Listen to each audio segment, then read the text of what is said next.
प्रधानमंत्री नरेंद्र मोदी ने मन की बात कार्यक्रम में देश को संबोधित करते हुए कहा कि 26 जुलाई यानी कारगिल विजय दिवस मई जुलाई 1999 में कारगिल संघर्ष के दौरान राष्ट्र के गौरवशाली विजय की गाथा है। हमारे वीरों के अदम्य साहस, अदम्य वीरता और बलिदान को सलाम।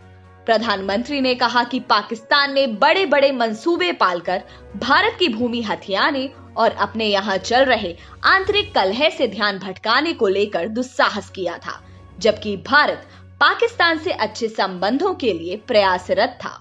उन्होंने कहा कि ऐसे स्वभाव के लोग जो हित करता है उसका भी नुकसान ही सोचते हैं, इसीलिए भारत की मित्रता के जवाब में पाकिस्तान द्वारा पीठ में छुरा भोंकने की कोशिश हुई थी। मोदी ने कहा, लेकिन उसके बाद भारत की वीर सेना ने जो पराक्रम दिखाया, जो ताकत दिखाई, उसे पूरी दुनिया ने देखा। कोरोना को लेकर पीएम मोदी ने कहा कि आज हमारे देश में रिकवरी रेट अन्य देशों से बेहतर है। पीएम मोदी ने कहा कि हमारे देश में मृत्यु दर दुनिया के अन्य देशों की तुलना में कम है। भारत अपने लाखों देशवासियों का जीवन बचाने में सफल रहा है। प्रधानमंत्री ने कहा कि साथियों, कोरोना का खतरा टला नहीं है, कई स्थानों पर ये तेजी से फैल रहा है। उन्होंने कहा कि हमें कोरोना संक्रमण को लेकर पूरी सावधानी बरतनी है। प्रधानमंत्री मोदी ने अपने संबोधन में बिहार की महिलाओं के स्वयं सहायता समूह की तारीफ की।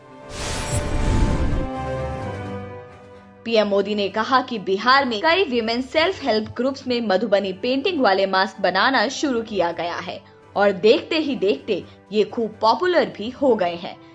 ये मधुबनी मास्क एक तरह से अपनी परंपरा का प्रचार तो करते ही हैं, साथ ही लोगों को स्वास्थ्य के साथ रोजगार भी देते हैं।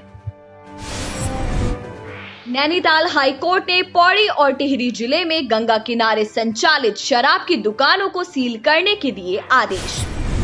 नैनीताल हाई कोर्ट ने टिहरी व पौड़ी में गंगा नदी किनारे संचालित की जा रही शराब की दुकानों को सील करने के आदेश देते हुए रिपोर्ट 27 जुलाई को पेश करने के निर्देश दिए हैं।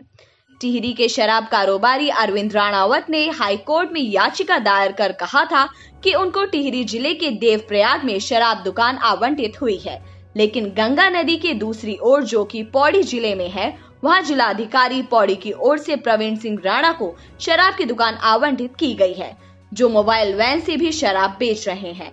इस मामले में 24 जुलाई को हुई सुनवाई में कोर्ट के संज्ञान में आया कि याचिकाकर्ता को शराब की दुकान ग्रामीण क्षेत्र के लिए आवंटित हुई है, जबकि वे इस दुकान को कस्बे में चला रहे हैं, वह भी गंगा नदी के किनारे।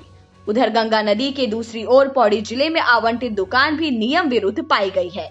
इसके बाद कोर्ट ने दोनों दुकानों को सील कर 27 जुलाई को स्टेटस रिपोर्ट कोर्ट में पेश करने के आदेश टिहरी व पौड़ी जिला अधिकारी को दिए हैं।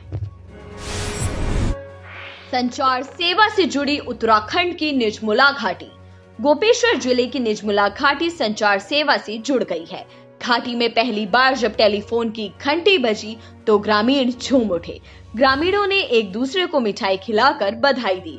जनप्रतिनिधियों और ग्रामीणों के संघर्ष के बाद अब घाटी के 11 गांव संचार से जुड़ गए हैं।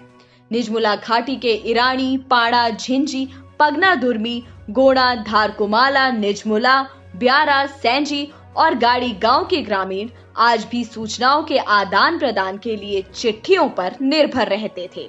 इरानी गांव के ग्राम प्रधान मोहन सिंह नेगी ने घाटी की संचार सेवा की स्थिति की जानकारी राज्यसभा सांसद अनिल बलूनी को दी थी, जिसके बाद यहां जियो रिलायंस टावर लगाया गया है।